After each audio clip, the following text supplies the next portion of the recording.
네. 이른바 멘붕에 빠지는데요. 네. 서점에 가는 이유제 제 책을 사고 싶어서 가잖아요. 음. 근데 이제 제가 읽고 싶은 책을 사야 되는데, 그러니까 머리랑 몸이 좀 따로 논다는 기분이 있어요. 그러니까 몸이 읽고 싶은 책은 따로 있는 것 같은데 그걸 찾기는 좀 펜트하우스를 힘들고. 얘기하나요? 그러니까 그런 걸 그러니까 뭘 원하는지도 잘 모르겠고요. 네. 그래서 이제 책들을 들춰보는데 읽다 보면 재밌다가도 머리는 이제 통제를 하는 거죠.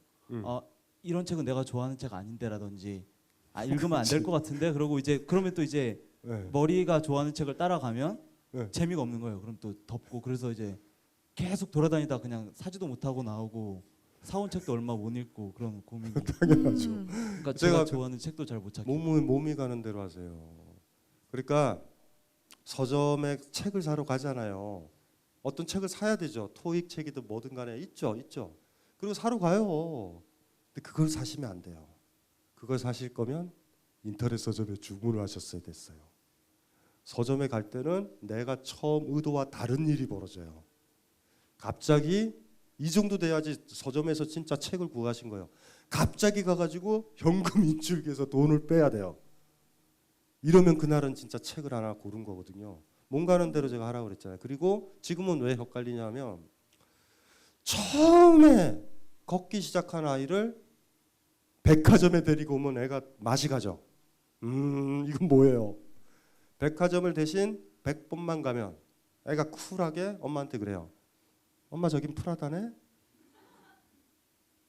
더 많이 가야 돼요. 서점을. 서점에. 자주 안 가는 거예요. 1년에 한 번씩 가니 경악스럽죠. 이렇게 사람들 다 책 안 읽는데 이렇게 쓰는 거야 왜? 막 이거서부터. 얼마 만에 가세요? 서점은 그래도 어렸을 때 저희 부모님이나 가끔 또 이렇게 시간 나면 많이 가는 편이기는 한데. 그 어렸을 때 끌려간 거고요. 본인이 간 거. 끌려간 거였어요. 그치? 지금은 애인한테 끌려가요? 아니요. 그러면 본인이 가긴 가는데, 네. 그러니까 가기 전에도 두려움이 있는데 또 가고 싶은 마음도 있고 막. 네. 그러니까 정확히 제가 원하는 걸 잘 모르겠어요. 몸이 가는 대로 하시면 돼요. 다 필요 없어. 이럴 때가 있다요. 어떤 이 여자를 사랑해 막 이럴 때 있죠. 사랑해야 돼. 그런데 키스는 하고 싶지 않을 때 있죠. 몸이 정답이에요. 그러니까 머릿속에는 막 생각하죠. 이건 당이에요. 논리적 전개에 따르면 이 사람을 사랑해야 되는데 실제로 몸은 안 움직여요. 몸이 제일 정직해요. 그러니까 몸을요 육신이라고 보지 마세요. 머릿속에서 알량한 생각이 아니라 내 삶이에요. 내 삶으로 거부한다고요. 그러니까 친구가 아무리 거기 좋다고 그래서 가봤는데 사실 안 좋을 때 있죠. 그럼 힘들어요. 그 여행지가.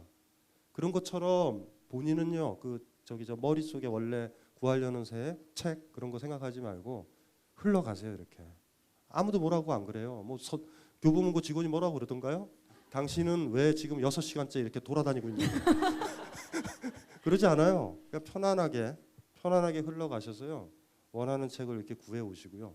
나는 책을 고상을 상징하는 걸로 보시면 안 돼요. 어떤 작가나 시인들도요. 나는 지적이야 고상하다고 책 쓰지 않아요. 그냥 내 얘기를 쓰고요. 그렇게 쓰는 거예요. 근데 여러분들은 항상 책은 고상한 게 왜 그러냐면 처음 교과서 받았을 때 이 책을 다 풀어야지 졸업할 것 같으니까 나보다 높아 보인다고. 책을 하나 샀다고 하죠. 저자들의 비밀 가르쳐드려요. 저자들의 전체 지필 밀도에서 머릿말에 쓰는 강도는요. 전체 책의 5분의 1 분량 시간을 줘요. 머릿말에서 후리지 못하면 독자는 책을 던진다는 걸 알고 있기 때문에 목숨을 걸어야 돼요. 거기는. 지쳐도요.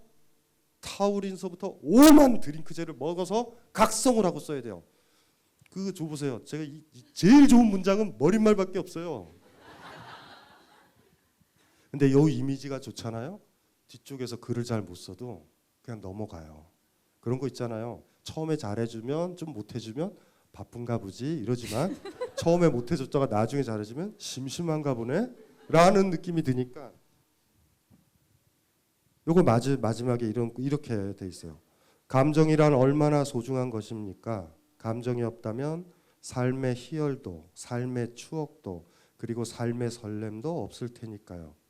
지금 이 순간 자신의 감정을 충분히 살릴 수만 있다면 이 세상을 떠나면서도 우리는 수많은 색깔로 덧칠해진 추억을 꺼내들며 행복한 미소를 보낼 수도 있을 겁니다. 뭐 이렇게 시작하고 제일 마지막엔 이렇게 돼 있어요. 이게 앞건이에요. 2013년 11월 4일 낡은 온풍기가 정겨운 소음을 내는 깊은 밤. 요거 좋아요. 요거. 낡은 온풍기가 정겨운 소음을 내는 깊은 밤. 거의 시적 경지에 이른. 그리고 밑에 강화문에서. 아 이거 괜찮지 않아요? 아니 박수를 그게 치시려면 아니라 크게 쳐주세요. 네. 그래서 책을 고를 때 저자로서 얘기하는데 머릿말에 속으시면 안 돼요. 근데 또 하나 머릿말도 안 나온다면 책을 살 이유는 없어요. 머릿말만 모아보면 알아요. 책은 머릿말은 모든 진리를 얘기해요. 그 사람의 모든 에너지가 들어가 있기 때문에 그래서 진짜 책을 잘 고르는 요령은 그럼에도 불구하고 머릿말 때문에 책을 살 수는 없으니 그러면요 대충 3분의 2 정도 되는 걸 확 펼쳐서 3장을 읽어보면 알아요. 그때 되면 여러분들이 고를 수 있는 거예요. 일단 머릿말은 봐야 돼요. 머릿말도 못 쓰는 애는 뒤쪽은 더 못 쓰게 돼 있어요. 머릿말은 목욕제기하고 쓰는 글인데 무슨 말인지 알죠? 머릿말을 어떻게 쓸까가 진짜 사활을 거죠. 발터 베냐민의 말. 저자가 책을 완성을 했었을 때 머릿말을 자기가 집필했던 공간에서 쓸 수 있는 사람은 없다. 카페에 가거나 여행을 가거나 완전히 다른 책을 쓰듯이 한 권을 쓰듯이 써요. 저도 똑같아요. 탈고가 끝나면 바깥으로 나와서 산책을 한다든가 카페에 가요. 아니면 요새 스마트폰으로도 그 정도 분량은 쓰잖아요. 커피를 마시면서 분위기를 좀 바꿔요. 릴렉스를 해야 돼요. 많은 전체 부분의 일부분이 아니에요. 머릿말은 첫 만남. 책 쓸 때. 제 머릿말만 모아보세요. 불후의 명문들이에요. 한번 살펴봐야 되겠는데요. 여기도 머릿말 좋아요. 근데 한 가지 중요한 건 독서평론가들 있죠. 독서평론가들 직업 가지고 글 쓰시는 분들 있죠. 그분들한테는 한 달에 책이 40~50권씩 100권씩 온단 말이에요. 그리고 그분들이 그걸 다 읽었겠어요? 미쳤어요? 머릿말만 봐요. 머릿말만 봐서 책을 추려요. 무슨 말인지 알죠? 머릿말이 또 너무 짧은 사람들이 있어요. 못 써서. 그러면 그런 사람들은 프롤로그를 다 봐야 돼. 어쨌든 그렇게 봐서 고르죠. 골라서 이제 넘기는 거예요. 그래서 실질적으로 독서평론가가 한 달에 진짜 읽는 책은 3권, 4권. 그리고 그렇게 읽힌 정도면 그분들이 이제 신문지상에서 서평을 쓰는 거예요. 이 책 좋다고. 그러니까 여러분들도 똑같이 하시면 돼요. 많죠 책들. 그러니까 머릿말을 한번 딱 보셔야 돼요. 표지도 그래서 중요한 거죠. 표지도 진짜 중요해요. 왜냐하면 책을 안 넘기게 된단 말이에요. 사람들이 표지가 이상하면. 표지, 그 다음에 머릿말 이렇게 되는 거죠. 그러니까 가장 열심히 쓴 글이 머릿말이니까 가장 열심히 쓴 글이 허접하면 본문은 얼마나 허접하겠어요. 이런 잣대로 해서 이렇게 읽으시면 돼요. 책들은. 예. 맞아요. 또 3분의 2 지점 말씀하셨는데 그 글을 쓰신 어떤 작가분이 3분의 2쯤 되면 슬슬 글을 쓰다가 지쳐가실 때쯤이라고 지쳐요. 예, 예. 하더라고요. 저 같은 사람은 3분의 2 부분에서 굉장히 글을 잘 써요. 이거 허점들이 다 있어요. 그래서 사실은 제 책의 허점은 머릿말 프롤로그 부분 강한데 첫 챕터 시작해서 그 아우라가 있기 때문에 약간 좀 표현하기가 애매해서 제가 좀 고민을 좀 안 한 부분은 앞부분에 좀 보내고요. 후반부서부터는 굉장히 강해요. 왜냐하면 진짜 진정한 영화는 끝날 때 하이라이트가 나와야 되죠. 처음은 재밌다가 나중에는 화장실 가고 싶은 영화들은 끔찍한 영화죠. 네. 처음에는 이거 어찌 되려고 그러네 이러다가 막 중간서부터 막 주인공이 죽이고 뭐 어떤 사람이 나타나더니 내가 네 아버지다 막 이러고 막 섞이게 되잖아요. 모든 책에 보면 후반부 부분에 강도 높은 것들을 배치를 하려고 하고요. 이제 아셨죠? 책 보는 요령. 그러니까 저자들은요 더 무서운 놈들이에요. 저자들은요 여러분 위에 있어요. 그래가지고 배치도 막 한다. 제가 이제 이렇게 얘기했잖아요. 그럼 여러분들은 알고서 앞부분을 볼 거라고요. 그럼 다음 책은 앞부분을 강화시키는 거예요. 알겠습니다. 자, 질문 한 분만 더 받도록 할게요. 네, 요즘에 어떤 책을 읽고 계신지 박사님은 궁금합니다. 아, 저요? 네. 지금 다상담 3번째 건을 마무리 중에 있어요. 올해 다상담이 끝나가지고요. 올해 그거를 마무리해야지 제가 내년에 털고 무문관 책도 내고 정치 철학 책도 내니까 저 끝내려고. 그래서 12월 한 20날쯤에 그것도 한 지금까지 그 1권 2권이요. 1권이 사적인 부분 3챕터, 2권이 공적인 거 3챕터고 나머지 되니까 5개더라고요.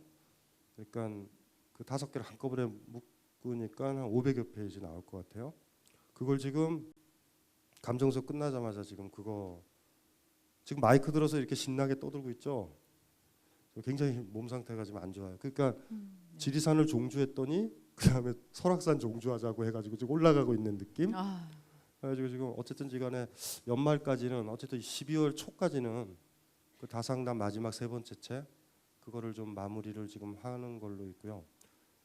그리고 참고로 얘기하면은 저자의 비극이 뭔지 아세요? 저자의 비극은 여러분들처럼 책 읽는 호사를 별로 누리질 못해요. 다 못 읽어요. 책은 참 많이 보는데요. 어느 챕터만 봐요 저는. 그래서 가끔 가다가 연말이 되면 출판사에서 이런 제안이 오죠. 선생님이 올해 읽었었던 책 중에 가장 감동적인 책을 소개시켜 주세요. 없어. 무슨 말인지 알죠? 굳이 소개시켜 주면 내 책 감정 수업. 뭐 이런 거밖에 없어요. 그러다 보면은 3년 전에 읽은 책을 소개할 때가 있어요. 그러니까 이럴 때 좀 슬퍼요. 왜냐하면 저자가 되는 순간 이미 독자는 아닌 거예요. 세상을 저자의 시선으로 보거든요. 그래서 그런 게 좀 안타까워서 사실 여러분들이 이렇게 카페에서 책 읽다가 덮어놓고 커피 마시고 그냥 그렇게 건성건성으로 스마트폰도 보고 이렇게 읽는 모습들을 보면 이게 끝난다고요? 예. 어쨌든지간에 올해 읽었었던 책은 한 권을 다 완독한 경우는 없어요. 부분으로 합치면은 한 달에 한 권으로 묶으면요. 한 달에 약 15권 정도는 봐요. 15권씩 보고 펜트하우스는 안 봐요 요새. 그런 걸 안 봐요. 옛날에 떼어가지고. 언제까지 동영상 볼 거예요? 그래. 그래요. 계속 봐요.